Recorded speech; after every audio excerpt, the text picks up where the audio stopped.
Well, welcome. I'm Mimi Meredith, coming to you live from the Cosmosphere. While we wait for others to join us via Facebook Live, I just want to say that today we have the most amazing opportunity. We have author John Rocco, who has illustrated wonderful books and most recently wrote the book How We Got to the Moon, which has incredible illustrations, perfect for anyone on your Christmas list.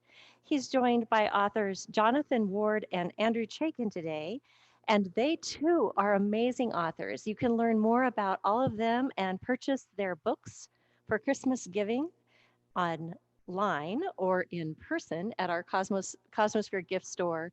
So go to cosmo.org to learn more about our wonderful speakers today and to buy their books. We're grateful to have them all joining us. And I understand that we have many classrooms joining us today. I want to remind all of you to be sure and ask questions as we're going through this interview, which is going to be more like eavesdropping on a great conversation. And we'll be sure to take all the time we need for questions and answers at the end of our show. For those of you that aren't familiar with the Cosmosphere, we are a science education center and wonderful space museum located in the heartland of the United States in Hutchinson, Kansas. We have the largest combined collection of US and Soviet era artifacts in the world. And I know it's hard to believe that that's in Hutchinson, Kansas, but it is. And we encourage you all to come and find out more about it. We also have an absolutely incredible education program, including summer camps that are second to none, field trip opportunities, virtual education, and more. So please do get to know us, and we hope to hear from you as this morning unfolds and as we move into 2021 and all of the great education opportunities that are ahead of us. So, again, we'd like to welcome today John Rocco, Jonathan Ward, and Andrew Chaikin. And I'm going to turn it over now. If Michelle, are we ready for our Facebook audience as well? Great. We're all gathered to hear from these three outstanding men their story of what brought them to their passion for space and what they can share with us today. So, John, I'll turn it over to you. Thank you, Mimi, and thank you to the Cosmosphere for hosting us today. I'm thrilled to be here with two authors who not only got me excited about space, but actually guided me quite a bit in my journey in creating the book, How We Got to the Moon. Sitting in front of all of his launch hardware is Jonathan H. Ward, the author of many books, an Apollo historian, speaker, coach, the list goes on. And he created, well, there's your book, Bringing Columbia Home, which is about the Columbia shuttle disaster and its recovery. And also these two books, Rocket Ranch, the nuts and bolts of the Apollo moon program and Kennedy Space Center, and Countdown to a Moon Launch. I poured over these books a ton during my research. And on the moon, next to the lunar lander, is Andrew Chaikin, who's also a space historian, teacher, lecturer, NASA advisor, and he wrote what is considered one of the most seminal books on the space program, the Apollo space program, A Man on the Moon, which some of you may know Tom Hanks turned into a series From the Earth to the Moon, which was on HBO quite a few years ago now, I think. So, gentlemen, thank you for joining me today to have this conversation about what it's like to write books about space, the space program, and specifically the Apollo missions. And what we're going to do is we're going to ask each other some questions, talk about writing and researching these amazing events from our history, and talk about, you know, how they impacted us and why. So I'd like to kick it off with a question for you, Andy, which is, you know, when you created this book, A Man on the Moon, you actually went and interviewed 23 of the 24 Apollo astronauts. Unfortunately, we had lost one of them before you had a chance to interview him, Jack Swigert, um, who was on Apollo 13. If you've seen the movie, played by Kevin Bacon. And so what I want to ask you is, first of all, what was that like? I mean, only 24, first, the caveat is that only 24 human beings have actually left Earth and gone far enough out into space to actually look back and see the entire planet. 24, that's it. And Andy talked to 23 of them. So Andy, tell us more about that, please. Well, I grew up with Apollo. I was 13 when Neil and Buzz walked on the moon on Apollo 11. And so it was the center of my life when I was growing up. It was on the TV in front of me. I was glued to the TV for every single mission. I wanted to be an astronaut so badly. And, I grew up with that passion. And, I started writing for a living a couple of years after I got out of college. I originally was trained in planetary science, in geology, actually, but my interest was in the geology of the moon, the geology of Mars. Then I kind of had this little, identity crisis. I realized I didn't want to do science for a living. And it was sort of by accident that, and with guidance from one of my professors, that I got into writing. And it turned out to be the perfect place for me. I think, like you, John, you're a fabulous illustrator. And let me just say this before we get into my stuff. John came to see me about, what was it, a year ago? I think it was or 2 years ago. 2 years ago. Yeah, of course. It had to be that long ago. When you were just starting to, or you had been in the process of putting this book together, and you were basically teaching yourself how to delve into the story of Apollo at the nuts and bolts level. Mm-hmm. And not only did you produce this book, which is so beautifully illustrated and tells how we got to the moon and all of the different inventions and, parts and pieces, but you also tell the story in words. And to do that and to do a good job with the illustrations, you had to understand how we got to the moon, what that was really like. All the engineers, all the flight controllers, all the astronauts, all the people working together. It was 400,000 people who worked for the better part of a decade to get us to the moon the first time. And then we kept going for a few years. So, I'm like you in the sense that the things that drew me in when I was a small child were the pictures, the picture books, the artwork in books that were talking about what it might be like someday when people went to the moon. Well, that's when I was, 5 years old and people were just starting to go into space. But as I grew up, I saw these things actually happening. People started walking in space. The pictures were incredible. Like I say, when I was in junior high, the moon flights started. And it was an incredible thing to be a kid at that time and have that happening right in front of your eyes. So flash forward to 1984-ish, summer of 84, and I've already been writing about space for a few years. And I thought, I'm still so obsessed with Apollo. I want to do a book on Apollo. And actually my mom, who was a very, very talented writer, suggested that I focus on the astronauts and their experiences as a way of kind of keeping it from getting too big, because right. It can get too big, as I'm sure you relate. Yes. Yeah. So 1984, I had that goal, and I set off from there, and the book was not done until the beginning of 1994. But I basically had My mission statement was to answer two questions. What is it like to go to the moon? And how did it affect the people who went?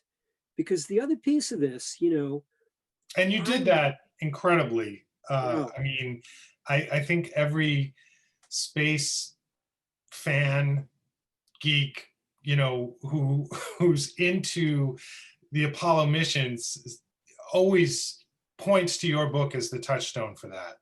Well, So thank you. But I have to tell you, it was really a challenge for me to become a good enough writer, okay, to tell the story in a way that would do justice to this incredible material I was getting from the astronauts.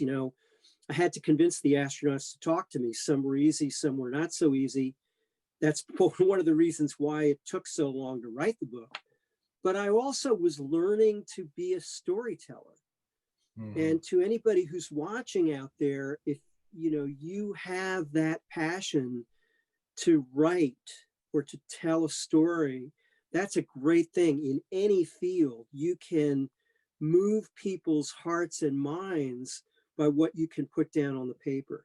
So just to give you one example, okay, this is one of my favorite stories about my experiences with the astronauts. So the last astronaut of the 23 that I got to talk to was Ken Mattingly, who was the guy on Apollo 16 who stayed in the mothership, the command module, and circled the moon while John Young and Charlie Duke went down and explored the surface. So I had to work so hard to convince Ken to talk to me, mostly because he had a life and was busy with other things. I finally got down to where he was the last one, and he finally said yes. So I arrived at his condo at 9:30 in the evening. He was a night person. And I didn't leave until about 3:30 in the morning. Wow. I mean, it was an incredible experience. It was like he was reliving the flight in front of me. He talked about being in orbit around the moon by himself and what an incredible magical experience that was, looking out the window at this ancient world, silent passage over these craters and lava plains and mountains. Of course, when you're not firing an engine, it is silent. Spaceflight is silent. Just the cabin fans, going whoosh in the cabin. And he talked about that experience. And then he talked about on the way home, he was one of only 3 astronauts to do a spacewalk halfway between the moon and the Earth, not quite halfway. And what a science fiction experience that was, to get out of the mothership and look around, and the Earth is a little ball off in one direction, and the moon is a little ball off in another direction, and the sun is up somewhere else, and everywhere else was just utter blackness, like staring into an infinite abyss. And it actually was kind of spooky, But so I was getting material that I felt like I'd died and gone to heaven. Multiply that anecdote by 23 different astronauts. And I had to figure out a way to organize that material into chapters that told the story in a way that was best for each mission, because the different missions had parts that repeated. Obviously, they all had to launch off the Earth. They all had to land on the moon, the ones that landed. But there had to be differences in the story that would make them all come alive. So I had to figure that out. I had to figure out, and then the language itself, just how do you convey what somebody has experienced? A lot of these guys, most of these guys were engineers and were not using poetic language. So, that's a little capsule of what the experience was. And although Collins was a heck of a writer. Mike Collins was the exception. Yeah, he was and is the poet among the guys who went to the moon. He wrote an absolutely magnificent book called Carrying the Fire, which was, I think, the second book I had read about Apollo. I mean, I read James Michener's Space. That was a pretty inspiring book, although that's more historical fiction in a way. But yeah, it was A Man on the Moon, Carrying the Fire. Those were the two that kind of got me. Now, Jonathan, you took a different angle of attack on the Apollo program when you wrote your books, Countdown to a Moon Launch and Rocket Ranch, which Yeah, was I will say I did not start off wanting to write a book at all. That's not where I was going with things. And like Andy, I grew up as Andy and I are about the same age. We grew up at the same time and watched the same things happen. I had the opportunity as a sophomore in high school, between my sophomore and junior years, to work at the National Air and Space Museum, and as a summer tour guide, a volunteer tour guide. And that's when Mike Collins was the director there. And he was the first astronaut I really got a chance to talk to in detail. But it was during the summer of the Apollo 15 mission, and Al Worden I knew he was going to be doing his spacewalk, and I snuck up to the library in the Air and Space Museum because I knew they had a little 9-inch black and white TV set. And I turned that on, and Mike Collins came in and sat down next to me. And the two of us were sitting there watching that. And it was one of those surreal experiences that I will always cherish. But as to what's behind me here, this is something this came about 15 years ago. I was looking at a site called Collect Space, which Mhm. is all about how to find bits and pieces of history related to the space program. And I started off, I found one of these kind of things on eBay. It was like a little badge. This was from somebody who worked at Kennedy Space Center in Apollo 13. And I was really curious to find out, who would have worn something like this? What did this let you do?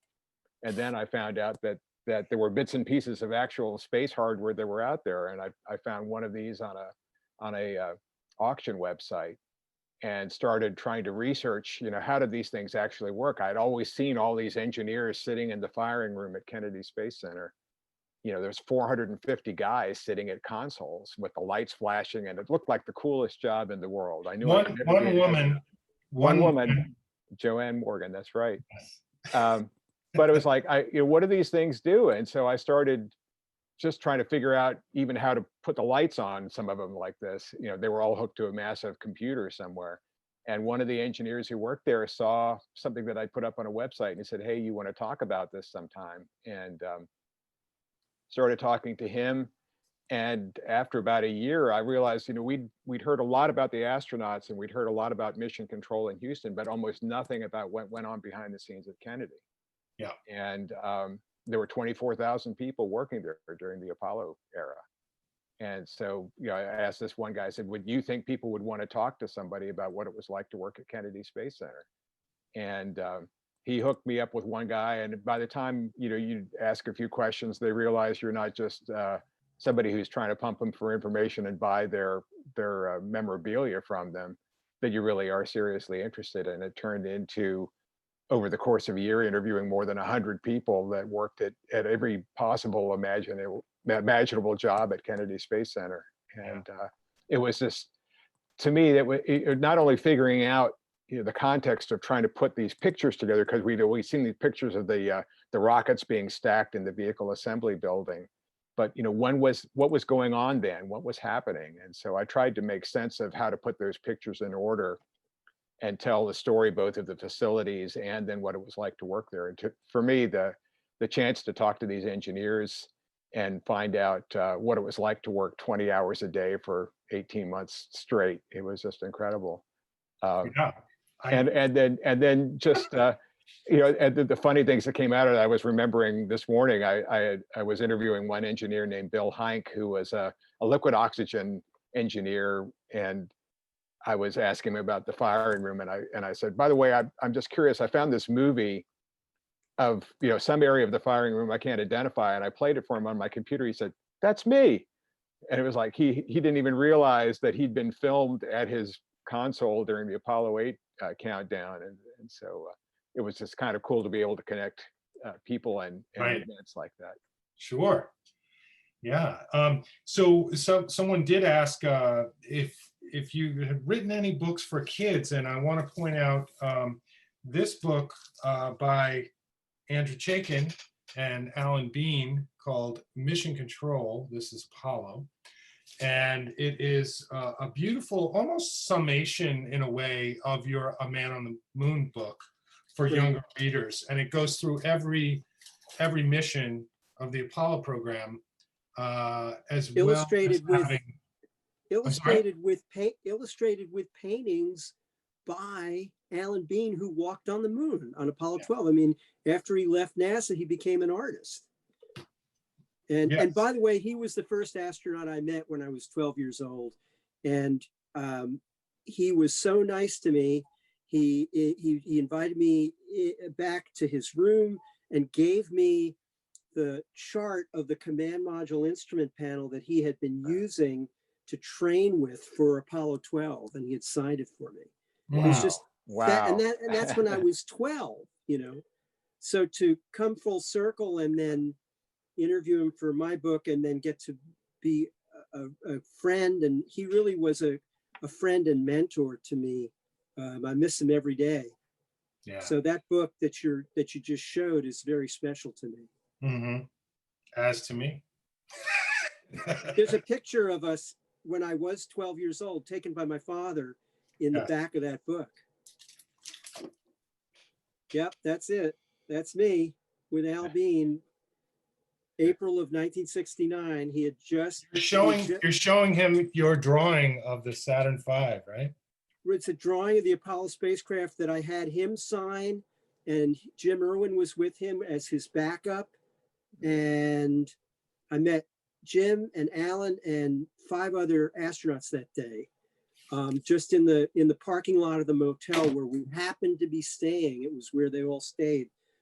And you know, Alan was just a special human being and such a great spirit, and kind, and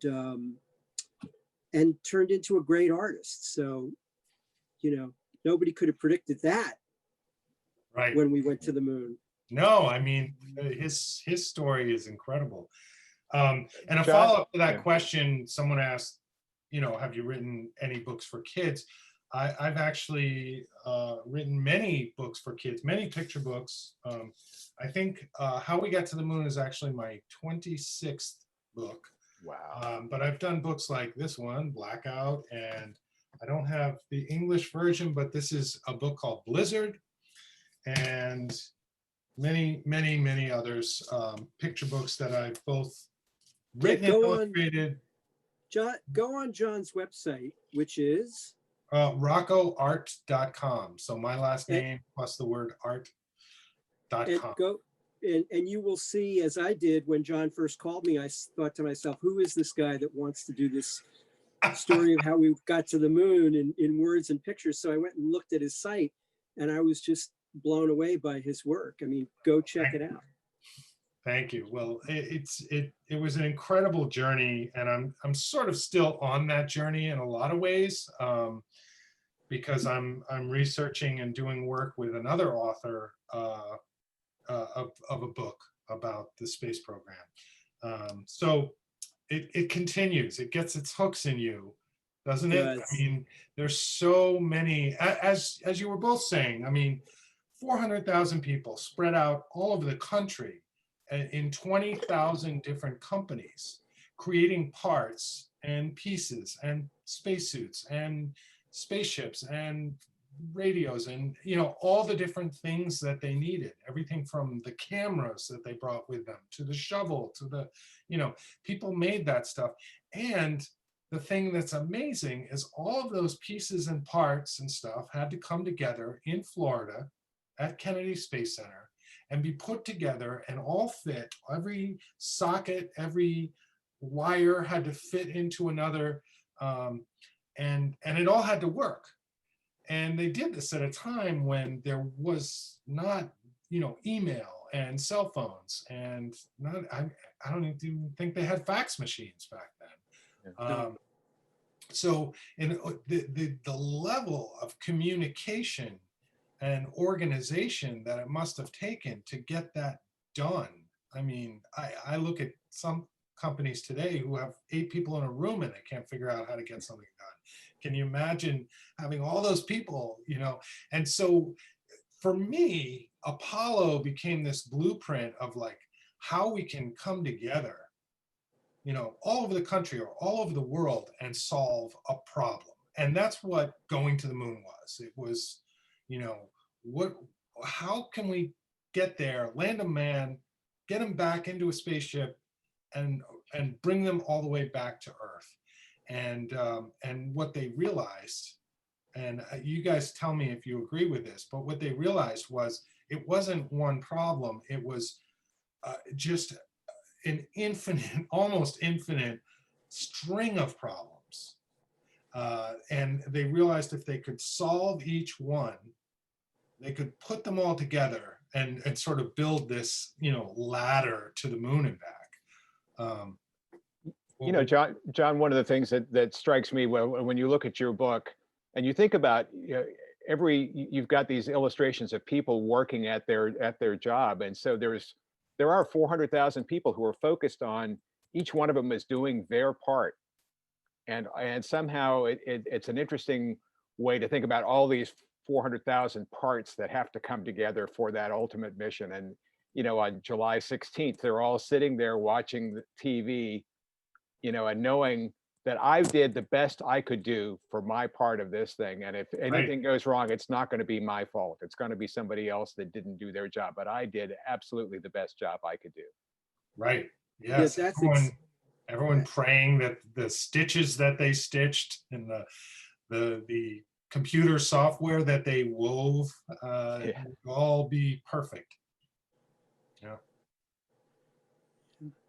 And that's, you know, Apollo, that is one of the great legacies of Apollo, the fact that 400,000 people could work on something of this magnitude and actually accomplish it.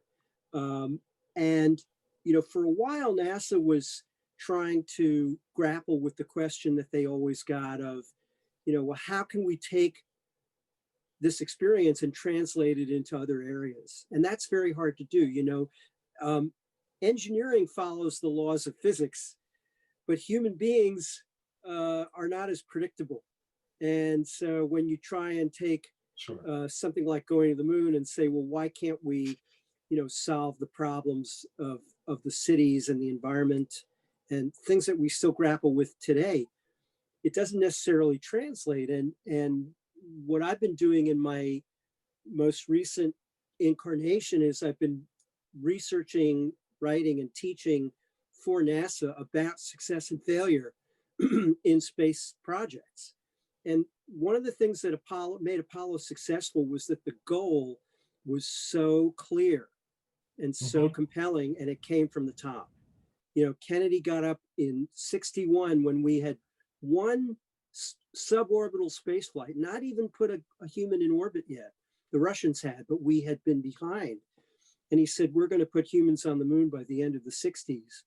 That's an incredible, you know, force to get people moving in the same direction. It doesn't mean that it's going to be nice and neat. And in fact, it was very messy. I'm sure, Jonathan, you have stories about how messy it could be trying to get everybody, you know, to move in the same direction and solve these problems. But without that clear goal, without the clarity of that goal, it could have had a very different outcome. And in fact, that's one of the things that has been hard for NASA at times when the goal was not as clearly spelled out. Yeah. Now, how do you think some of the, or many of the things that we learned and did during Apollo apply to what we are doing today and tomorrow, with going back to the moon, with possibly going to Mars? Well, they all apply. And what I've done is I've created a kind of pyramid of success. And one of the things that comes, the thing that comes right after having the clear goal is sufficient resources to carry out the goal. Yeah. And that's where we usually run into a problem, because Apollo was a special situation.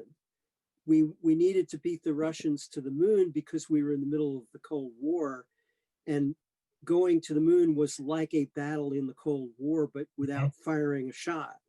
Right. After that, space lost that standing and it never had the same priority again. And even though NASA's budget is very large, they've been asked to do more with less. So today, NASA not only has a program to go back to the moon, but they have the space station, which has been up for 20 years with people aboard, just past that milestone. They have the commercial crew program, which is all about the SpaceX launch we just saw over the weekend with 4 astronauts up to the station. They have a program called Lunar Gateway, which is to put a module in a very, very high orbit around the moon to serve as a kind of a orbiting base. All of these things take money, they take people, they take, you have to have money to do enough testing of your hardware before you launch it. That costs a lot of money. And a lot of times there is pressure to not do all of the tests that you should do. And so it becomes a very difficult process. I mean, I teach a course on this that lasts a full day, so I won't, barrage you with details. But the point is that it's all about the mindset we bring to the work. The rocket science is incredibly hard, but the human behavior piece is key, and we have to. That's another thing I talk about. So one of the things that we struggle with today in our culture is we're caught up in this us versus them mentality. We're at each other's throats as a culture. And that's hard enough on a society, but it's absolutely fatal in a technical project. You've got to be able to come together and look at the real data that's in front of you, the real world information, and find a solution. And you guys, Jonathan and John, that's what your books are all about. And if you want to find out more about your talks and your lessons, is that at andrewchaikin.com? It is, and I will let's see. I have a if you just Google my name and lessons from the moon program, you'll find a talk that I gave about this. But yeah, my website has some of that information. I'll try and do a better job of linking to my success stuff. But I'm currently writing a book to go with the class that I'm hoping to have done next year that spells all of this out with what age range is that book for? Oh, well, that's going to actually be for aerospace professionals, but then okay, I hope so 3 and up. Very smart 3-year-olds and up. Right. Yeah, people often ask me what's the age range for my book, this book, and I think that publishers have a way of, at least in children's publishing, they want to give it like an age range, right? Because teachers want to know, librarians want to know, and so for me, it was always written for 5th grade and up. Now, there's going to be some 5th graders who, when I get into talking about the IU, the instrument unit, and talk about the inertial platform, which was difficult for me to understand how it worked. Yeah, and these are for people in the audience who don't know these things. The instrument unit was something that guided the giant Saturn V rocket into orbit as it launched, and the guidance platform was something that was in the command module and the lunar lander to help it navigate through space and get where it wanted to go. And the cool thing is, when you do read my book, you'll understand that all that technology that was in the guidance platform, which helped them know where they were in space and what they needed to do to get to where they wanted to go, that same technology is now in your phone. And it's gyroscopes and accelerometers and things like that. So what my book does is it goes into visually explaining all of those parts and how they work. And what's great about that, I mean, you know, we joke about very smart 3-year-olds, etc. But the fact is that kids can get a sense of what was involved, even if they don't understand all the words. They look at the pictures, it draws them in. It's a great way to get a young mind thinking about the complexities of these things. Mhm. We've got to start early. We've got to start nurturing the kids who are going to do these things down the road and eventually get us to Mars. Well, and I think one of the things to remember too is that you don't have to understand everything that went on in the space program. There's going to be some part of it that you might, you might be more interested in how the spacesuits worked, or you might be more interested in how the rockets worked. Right. And there is if you can get educated in some technical aspect of things, STEM programs are extremely important. And if you can find an area that you're really passionate about, chances are that's going to be involved in the space program one way or another. Whether it's about writing things down, or if it's about getting people together to work problems out together, or if it's about making spacesuits or things like that. There's lots of opportunities to get involved in this. And can I say that I like go ahead. STEAM? I like STEAM better than STEM STEM, because it yeah. includes the arts, which is what exactly. we're talking about, the fusion of technology and art. Yeah, well, a lot of people don't know that, and this was something that I discovered too, was these sort of arts and crafts that went into Apollo. Everything from the weaving of the software, which was a very old way of storing information in a computer. Right. Rote memory, literally using memory stored on magnetic wires with magnetic donuts around them, literally woven together. Yeah. And the craftsmanship that went into sewing the parachutes and sewing the spacesuits. And, it was an incredible, and that's why there were, most of those tasks at the time were done by women, because they had the ability to create, at the time, they had the craftsmanship. They hired weavers and they hired seamstresses to do this work, because they would have died. The astronauts would have died if those engineers were like trying to sew this stuff. They wouldn't have lasted very long. So, Jonathan, can we talk about your zero-G flight for a minute?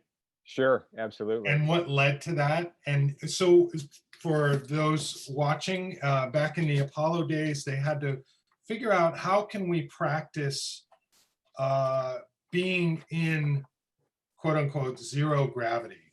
And I say quote unquote because there's no such thing as zero gravity, unless microgravity you this universe. Yeah. There's microgravity, but not zero gravity. Zero gravity is basically falling. And if you purchase my book or borrow my book from the library, you'll find out why that is. But the astronauts would train in an airplane, which would go up and it would dive down. And as it dove down, it would create this zero gravity where you could float around inside this falling airplane. And because there's no wind rushing by you, you get the sense of zero gravity. Yeah. So, Jonathan, you did this. Tell us. I did that. It was one of my things that I always wanted to do. And when I found out that they made that kind of thing available, I thought, what the heck, I might as well try it. I mean, I do talks to youngsters about zero gravity and how the astronauts trained. And I thought, I've got to find out for myself what that actually feels like. And so you go up with a group of about 30 people in an airplane that they only have seats in the very back of the airplane. The whole front of the airplane is empty space. There's no bathroom in the airplane because bathrooms don't like zero gravity. So, but then what happens is the plane goes up and down, and it's like the sensation is like if you're on a roller coaster and you go up to the top of the roller coaster and it starts to go over the top, only you just keep going up and the roller coaster goes away from you underneath. And so you just keep on going up and you don't feel you don't feel like you're falling or anything. You just feel like you just keep moving along, and it's a really interesting experience. You know, they tell you not to kick, because you're going to kick somebody. Of course, that's the first thing you do when you realize your feet aren't touching anything. You start trying to kick and swim, and you move around a lot, and nothing, you know, there's nothing for your body to catch on to.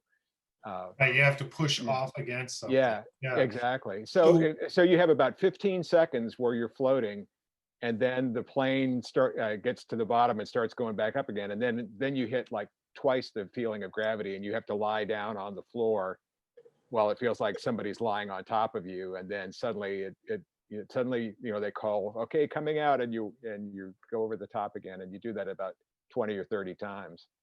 Wow. Yeah. And I got, they call it, the astronauts used to call it the Vomit Comet. And I got as close as you can get to getting airsick without actually getting airsick. And Well, you didn't. I didn't. I had the bag in my hand and up to me at one point, but it's a weird feeling when you suddenly, you know, you're going to be coming out of it. And again, you start feeling like, oh my gosh, here we go again, kind of thing. But it was Good a for you. fascinating, it was a great experience. And I really, if you ever get a chance to do it, I would really recommend it. Yeah. Well, Omaze, you know what Omaze is, right? Mhm. It does these. They have a thing where you can enter to win a trip on the 0G flight. So I did it. I entered. Oh, you did it too? Maybe I'll win. I don't know. Yeah. Yeah, it's with the Imagine Dragons. So Oh, okay. maybe they'll play in 0G. I want to see if we've been talking for about 45 minutes now. And I want to just check questions. Unless Mimi, I'm going to ask you if you're listening in. Are you going to ask questions? I forgot. Someone who knows you, Andy, who met you at Space Fest a couple of years back. He was asking about how your project is coming along with preserve some of the decision-making artifacts for future leaders at NASA. And Yeah. this kind of ties into another question which someone asked, which is, what are you working on now? Right. It's coming along. Books take a long time, and I'm making steady progress and talking to a lot of NASA veterans, and I'm pulling it all together. And my plan is to have it done next year and hopefully out in the world by the end of next year, or very latest beginning of 2022. Great. And Jonathan, what are you working on? I just this last week have gotten a new deal, and I'm going to be working with a very famous astronaut on putting their memoirs together. And I haven't been able to make a public announcement yet, but that will hopefully be coming out sometime very shortly. But that's due to hit the stands next year. Oh, fantastic. I look forward to that. So you're going to announce that on your Facebook page? I will have to do that. Yeah, I have to wait until I get the okay from the publisher to announce that. So. Okay, Jonathan H. Ward on Facebook. I am currently working on a couple of different picture book projects, which I don't know if I'm ready to talk about them yet. So I've been spending the last month or so doing promotion for this book, which has been a lot of fun. It's all been virtual. So it's very different than than going on a US book tour or even a local tour. But it's been a lot of fun because I've been able to reach out through places like the Cosmosphere to many more people than I would just going to bookstores, which has been fantastic. And speaking of Cosmosphere, we have the lovely Mimi Meredith back on with us. Hi, Mimi. Well, hello. This has been the most intriguing conversation. I could just listen to the three of you all day. And I'm going to go online now and also register for the Imagine Dragons 0G experience. Right? That's a great one. We have so many wonderful questions. So let's start with this one from Dave Ginsburg from Redmond, Washington. His question, a couple of you said you didn't start out as writers. For all of you, what did you learn about writing and about yourselves when you first started on your new journey as book authors? Mm. Mhm. I can go first. For me, I studied as an illustrator. And so I went to school for illustration. And when I got my first book contract, they had asked me to illustrate the story of the boy who cried wolf. And I didn't really like that kid in that story. So I decided to write my own version. And I ended up taking classes, night school and all of that. But what I did realize about myself when it comes to writing, I absolutely need to be in like an isolation chamber. No sound, no talking, no music, no anything, because it's writing is very difficult. And since then, I've written many books, but it is still, it's still that muscle that I have to continue to exercise and work on. So it's a challenge, but I love it because, when you put something together, when you can find the right prose to describe something, it's a really great feeling. Yeah. Guys? Yeah, I guess I'll jump in. I second everything that John said. One of the things that I used to say that I learned from writing A Man on the Moon is that 75% of writing is thinking. You have to really kind of process or play with really the information, especially when you're trying to tell a story and create a story arc. So that's a whole process of creative thinking in itself, how to construct a story arc. It really does require a lot of effort. And the other thing I would say that is absolutely key that I still believe firmly today is, our minds are really like a radio before we had digital radios, when they had knobs and there was a knob to tune the station. Well, our minds are like radios where somebody's constantly fiddling with the tuning knob. So you can be zoned in on one area of your experience at one moment and a completely different area at another moment, and so on. And what I learned is you've got to take those moments when you have clarity about what you're writing, inspiration and clarity. You've got to seize those moments and get them down on paper, or these days, I just pick up my phone and I talk into my phone and I have my ideas recorded. So those two things kind of get at it. But also, I guess one last thing, be aware of the music of language. Be aware of the way language sounds, because one of the ways that we absorb the printed word is by the cadence, the sound of the words. It makes a difference, and you don't want to leave that out. Wow, that's excellent advice. I would say for me, what I found was, it's something I always wanted to write a book, but I never felt passionate about anything to do, to write a book about. I didn't want to write a generic management book because there were so many of them out there. But I literally woke up at the beach one day on vacation with the idea for my Apollo books. I woke up that morning with this clarity of how I wanted to go about organizing it, and put a book proposal together and had an acceptance before the end of the week. And so I think if it's something you're truly interested in, it's just it's hard not to write it. I think sometimes it starts flowing from you, and then you have the real challenge is to go back and try to pare it down into something that's manageable. My first manuscript was 750 pages long, and my editor said there's no way anybody's going to buy a 750-page book. So that's why I ended up being 2. Yeah. And Jonathan, we have another question specifically for you from Martin Lawler. Jonathan, is there any serious movement on turning Bringing Columbia Home into either a TV miniseries or movie? It is an incredibly moving book. Thank you. And again, well, I can't speak about specifics, but yes, there is serious movement in that direction. And so hopefully we'll have something to announce before too long. It is an incredible experience. Yeah. I feel like we are in the inner sanctum and we all just Yeah. became super spies listening to Jonathan about the yet to be revealed stories this morning. So that's great. So what do you think the timeline will be on us hearing more on that? It's well, we're hoping. Yeah, No pressure.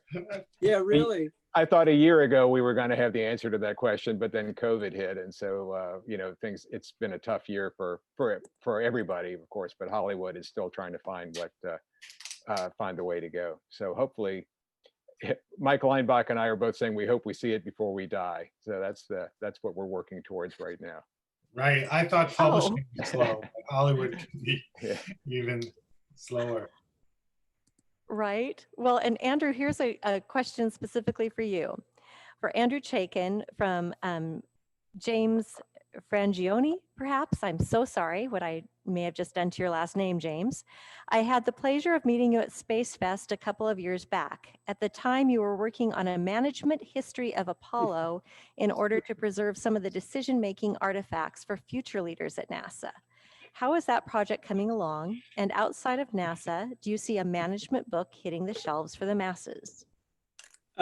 So that's the success and failure work that I talked about earlier, and the book that I'm hoping to have done next year and then out by the end of next year, or at the very latest, early 2022.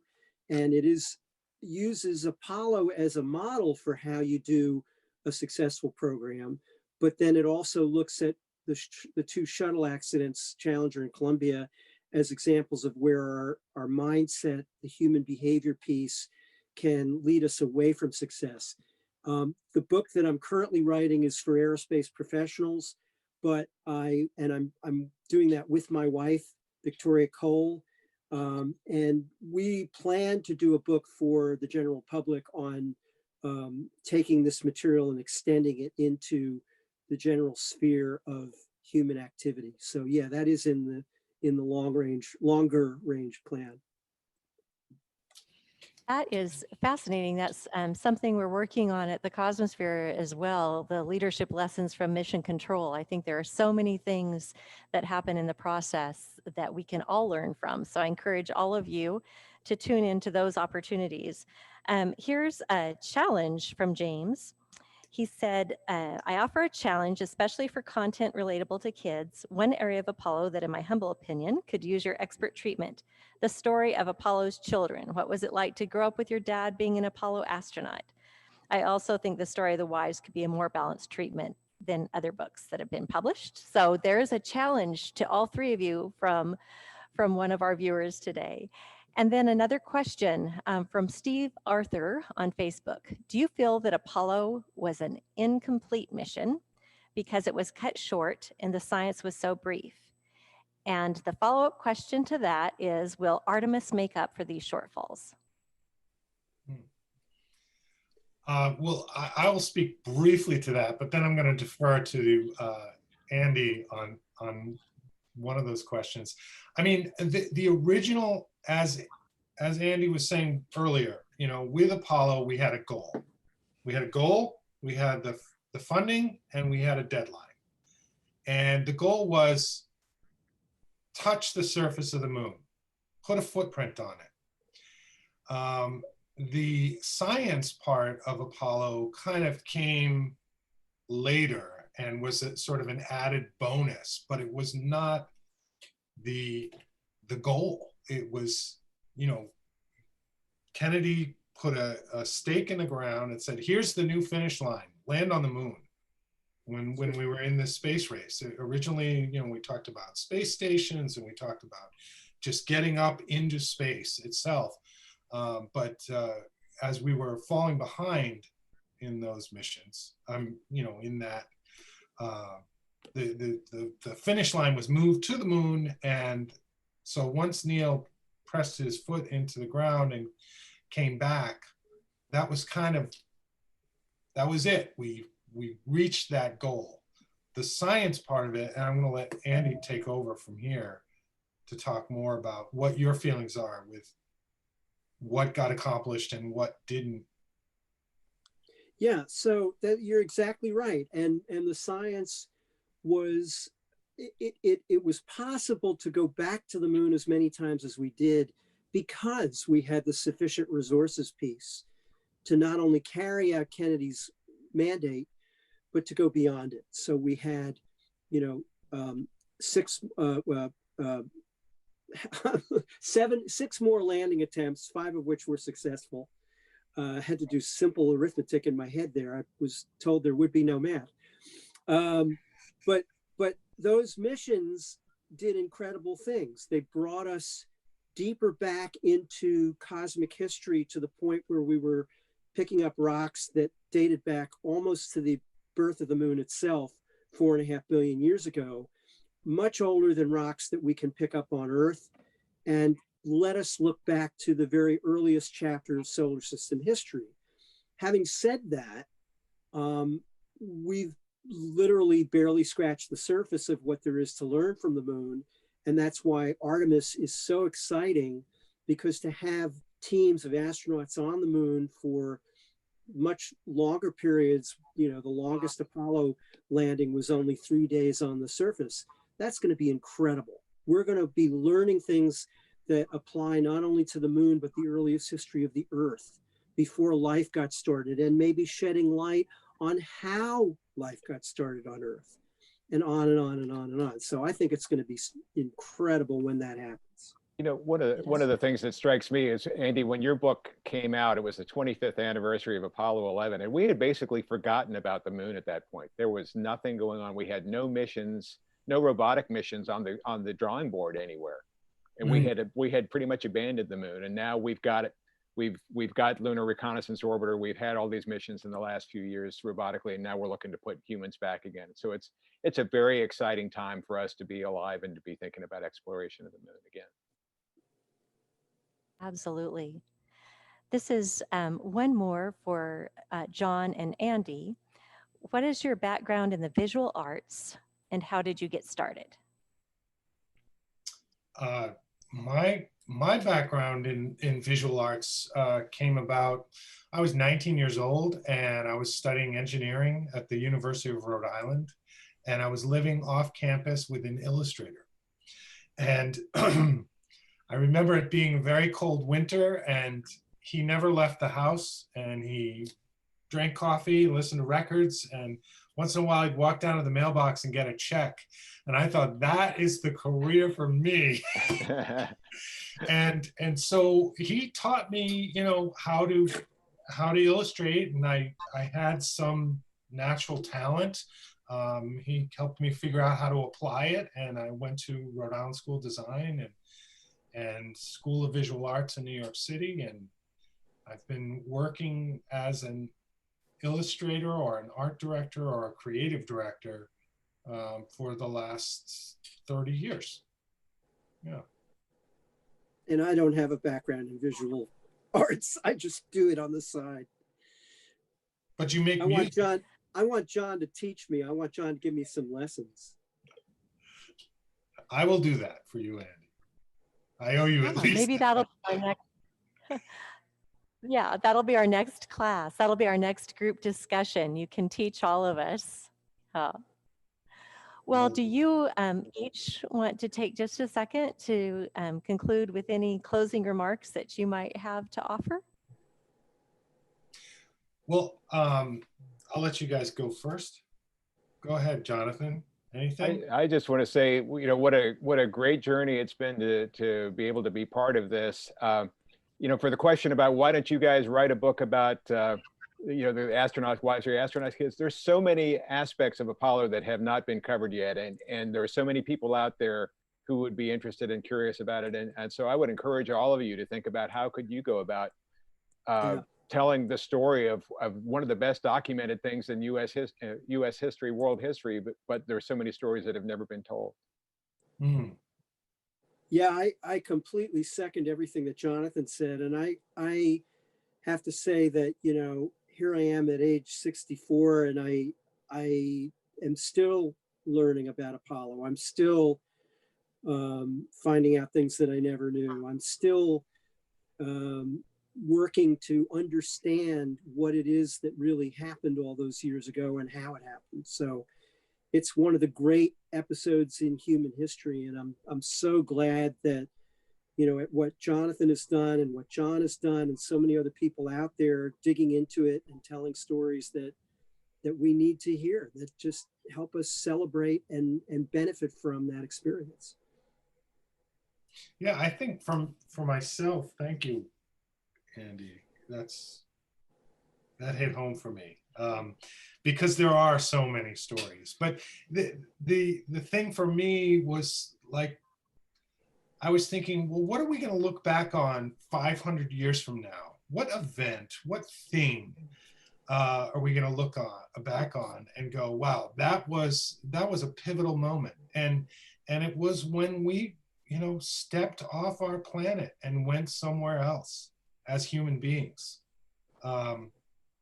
It's, we don't think about it much, but it's pretty phenomenal that we've done that, and and hopefully we'll go further and explore more and go deeper into space, because I think the human experience of exploration is there's something to it that robotic exploration is phenomenal, and it's safer, and it's easier, but there's something about exploring, human beings going out and exploring, and this was one of those things where no one's done it. No one's gone further than this from the Earth since Apollo. And it's mind-boggling that we did it back then with this kind of technology. Those Right. are my props. Had to use my props. You know how to use the slide rule? Do I know how to use it? I do. I actually explain how to use it in this book called How We Got to the Moon. Yeah. So once again, I want to thank you, Mimi, for pulling this together, and a shout out to Lily Feinberg, my publicist, who helped organize as well, and the Cosmosphere for having us, and you guys for agreeing to come on board and have this conversation. I am so indebted to you both for your guidance when I was creating this book, and I look forward to many more adventures in writing and talking about Apollo in the future. So thank you. Yeah. Well, absolutely. It's been our pleasure. Thank you so much for considering the Cosmosphere when you were putting this together. And remember, you can find all the books by all three of our wonderful guests today at cosmo.org, and go to the museum store. And if you're a Cosmosphere member, right now you have a 20% discount during the holiday season on those books. And I believe we even have John Rocco's book signed and available for members only. So membership does indeed have its privileges. And again, it's our privilege at the Cosmosphere to get to associate with the likes of these three outstanding authors. And we look forward to seeing you when we can all be in real life together soon at the Cosmosphere. So thank you all, and have a great day. Thanks. Thanks.